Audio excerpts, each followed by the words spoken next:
ये कहानी है छोटे से गांव की, जहां रहता था दिनेश का परिवार, जिसके धन दौलत की चर्चा दूर दूर तक थी। दिनेश की दो बेटियां थीं। मोना उसकी सगी बेटी जो शहर की चकाचौंध में रंगी हुई थी, और सिया उसकी सौतेली बेटी जिसका दिल गांव की मिट्टी से जुड़ा हुआ था। दोनों बेटियों की जिंदगी में जमीन आसमान का फर्क था, और यही फर्क इस कहानी का आधार बना। दिनेश की दूसरी पत्नी सीमा का स्वभाव कठोर और क्रूर था। वो मोना को सर आंखों पर बिठाती, उसे हर सुख सुविधा देती, लेकिन सिया को वो सौतेली बेटी समझकर हर पल ताने मारती। सिया दिनेश की पहली पत्नी की बेटी थी, जिसने सिया को जन्म देने के बाद दुनिया छोड़ दी थी। सिया ने सीमा को कभी माँ का प्यार नहीं दिया। वो उसे नौकरानी से भी बदतर समझती थी। सुबह से रात तक सिया पर काम का बोझ लादे रहती, उसे हर छोटी बड़ी गलती पर ताने देती और उसकी मेहनत को कभी सराहना नहीं मिलती थी।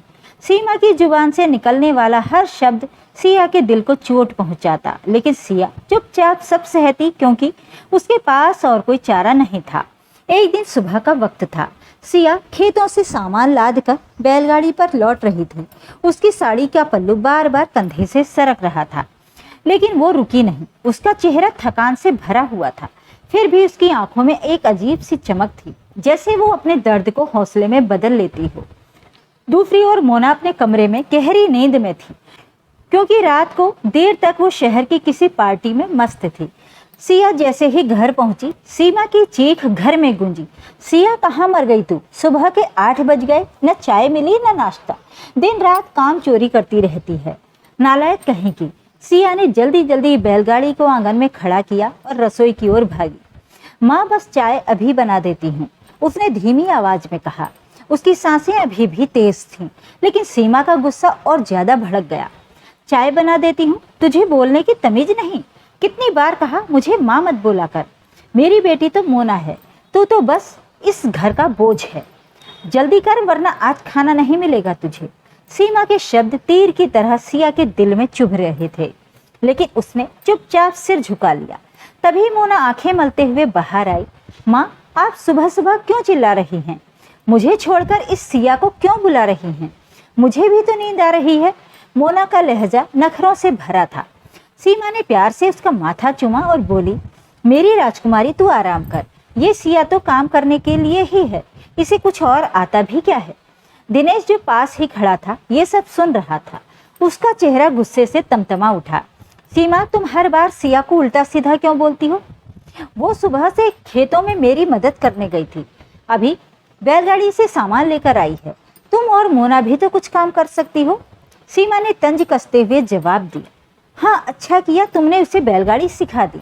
जैसे बैलगाड़ी के बैलों की बुद्धि है, वैसे ही उसकी बुद्धि है। बैल बुद्धि कहीं की। मेरी मोना तो मर्सिडीज में घूमती है, और ये सिया बैलगाड़ी में।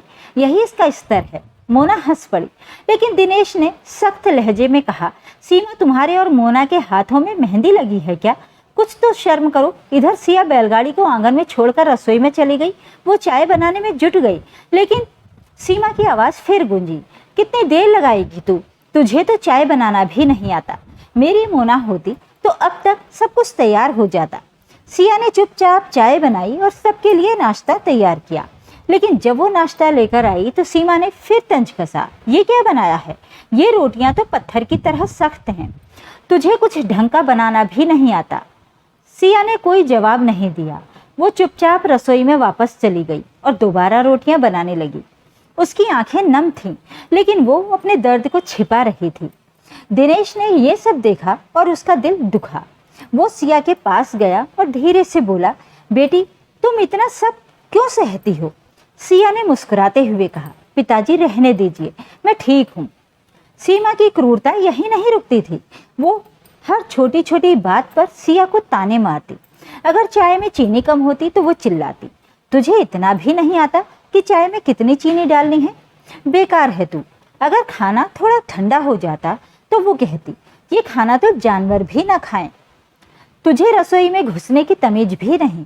मोना भी अपनी माँ की हाँ में हाँ मिलाती और सिया को नीचा दिखाने का कोई मौका नहीं छोड़ती।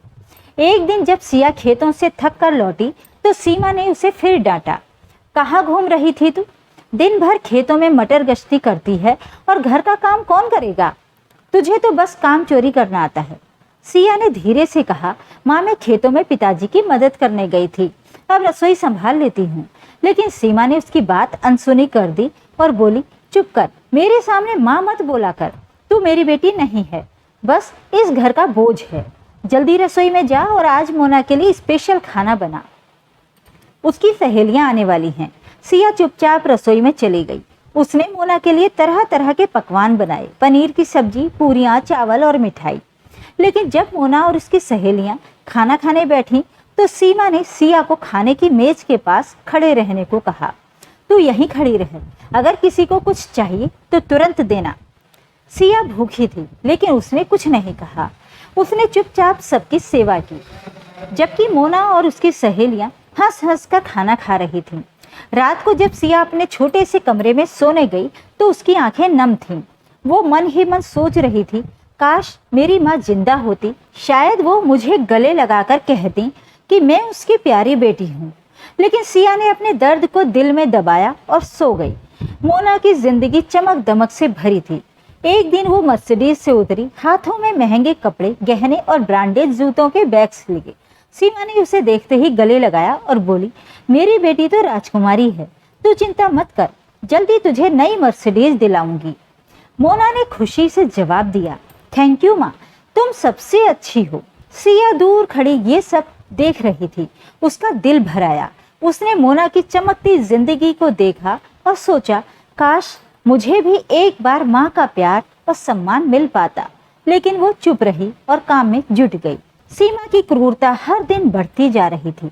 एक दिन जब सिया सुबह जल्दी उठकर खेतों में काम करने गई तो सीमा ने उसे फिर डांटा, तू दिन भर खेतों में घूमती रहती है और घर का काम कौन करेगा, तुझे तो बस बहाने बनाने आते हैं। सिया ने जवाब दिया, माँ मैं पिताजी की मदद करने गई थी, अब रसोई संभाल लेती हूँ। लेकिन सीमा ने फिर तंज कसा, हाँ तू तो बस खेतों में मिट्टी खोदने के लिए पैदा हुई है। मेरी मोना जैसी लड़कियां शहरों में राज करती हैं और तू बैलगाड़ी चलाती है। सिया की मेहनत और हौसला कभी कम नहीं हुआ।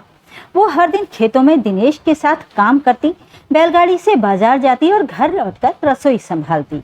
दिनेश उसकी मेहनत देखकर गर्व महसूस करता, लेकिन सीमा की क्रूरता के सामने वो भी अक्सर चुप रह जाता। एक दिन उसने सिया को बुलाया और कहा, बेटी मैं जानता हूँ तुम्हारी माँ तुम्हारे साथ सही नहीं करती, लेकिन मुझे भरोसा है कि तुम एक दिन अपनी किस्मत खुद लिखोगी। सिया की आंखें नम हो गईं।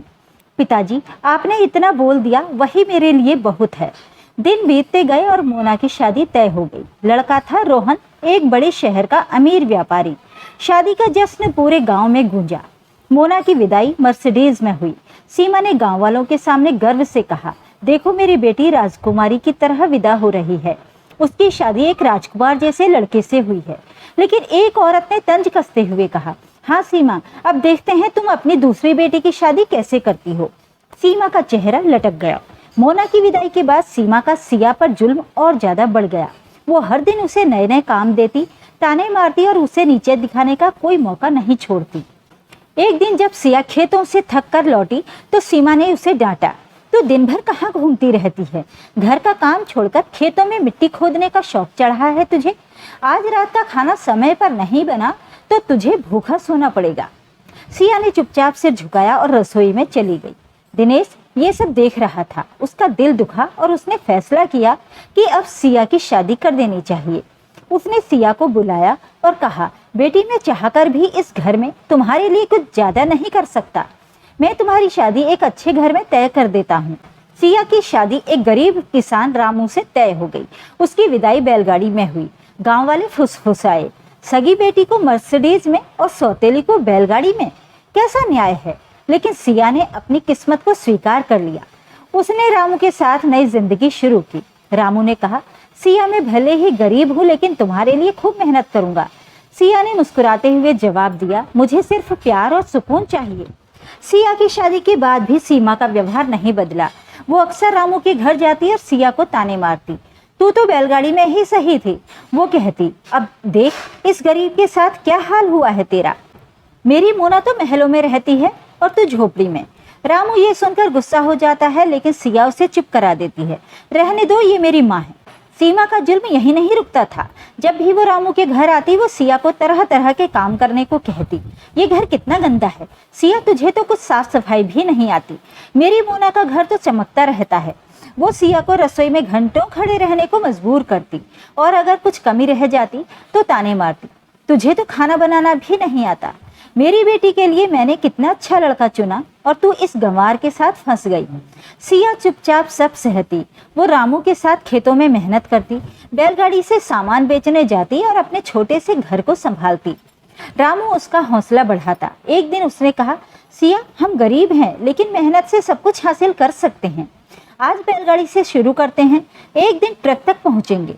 सिया ने हौसला बांधते हुए कहा, ठीक है, आज से हम अपने सपनों की उड़ान भरेंगे। रामू और सिया ने मिलकर बैलगाड़ी पर सामान बेचने का काम शुरू किया। वे गांव-गांव सब्जियां और अनाज बेचने जाने लगे। उनकी मेहनत रंग लाई। गांव वाले उनकी तारीफ करने लगे। एक ने कहा, तुमने तो कमाल कर दिया सिया, अब हमें बाजार जाने की जरूरत नहीं पड़ती। धीरे धीरे सिया और रामू ने अपने छोटे से व्यवसाय को बढ़ाया। उनकी बैलगाड़ी अब गांव की शान बन गई थी। लोग दूर दूर से उनके पास सामान खरीदने आने लगे। सिया की मेहनत और रामू का साथ देखकर दिनेश को गर्व होता। वो अक्सर कहता, सिया तूने मेरे नाम को रोशन कर दिया। लेकिन सीमा का व्यवहार नहीं बदला। वो अभी सिया को ताने मारती, हाँ बैलगाड़ी चलाकर क्या उखाड़ लिया तूने, मेरी मोना तो शहर में रानी की तरह रहती है। सिया चुप रहती लेकिन उसके मन में एक ठान थी कि वो अपनी मेहनत से सबको दिखाएगी कि वो क्या कर सकती है। उधर मोना की शादीशुदा जिंदगी में तूफान आ गया। रोहन घमंडी और स्वार्थी था। वो मोना को अपने माता पिता से पैसे मांगने के लिए मजबूर करता। एक दिन उसकी कंपनी डूब गई और उसने मोना को तलाक दे दिया।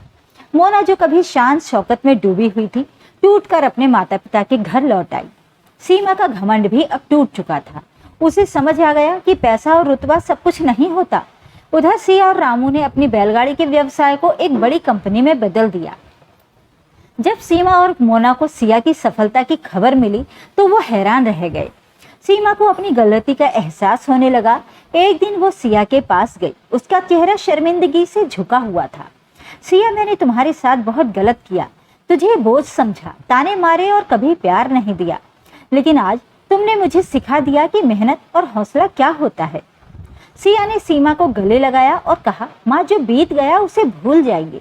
आपने मुझे ताने दिए लेकिन मेरे पिताजी ने मुझ पर भरोसा किया। आज मैं जो कुछ भी हूँ उन्हीं की वजह से हूँ। सीमा की आंखें नम थीं। उसने मोना को बुलाया और कहा, मोना अपनी बहन से कुछ सीखो। उसने हमें दिखा दिया कि मेहनत और प्यार से हर मुश्किल को जीता जा सकता है। फिर सिया ने मोना की भी मदद की। उसने मोना की शादी अपने एक भरोसेमंद दोस्त से करवाई जो एक नेक दिल इंसान था। मोना को एक नई जिंदगी मिली और वो अपनी गलतियों से सीख चुकी थी। फिर सीमा ने एक दिन पूरे परिवार को इकट्ठा किया। उसकी आंखें नम थीं। मैंने सिया के साथ बहुत गलत किया। मैंने उसे कभी बेटी नहीं समझा, लेकिन उसने मुझे सिखा दिया कि असली बेटी वही होती है जो अपने परिवार को जोड़े। मोना, तुमने भी अपनी गलतियों से सीखा। आज मैं गर्व महसूस करती हूँ कि मेरे पास तुम जैसी बेटियां हैं। दिनेश ने सीमा की बात सुनकर कहा, सीमा तुम्हें अब समझ आया कि असली धन दौलत प्यार और मेहनत में होती है। सिया ने हमें ये सिखाया। मोना ने सिया का हाथ थामा और बोली, बहन मैंने तुझे हमेशा नीचा दिखाया लेकिन आज मैं तुझसे माफी मांगती हूँ। तूने मुझे नई जिंदगी दी। सिया ने मोना को गले लगाया और कहा, दीदी अब हम सब एक हैं, अब बस प्यार और खुशी से जिएंगे। पूरे परिवार ने एक दूसरे को गले लगाया। गांव में अब दिनेश के परिवार की मिसाल दी जाने लगी। ये कहानी मेहनत, हौसले और प्यार की जीत की कहानी है। चाहे जितनी भी मुश्किलें आए, अगर दिल में हिम्मत और सपनों की चमक हो तो कोई मंजिल दूर नहीं।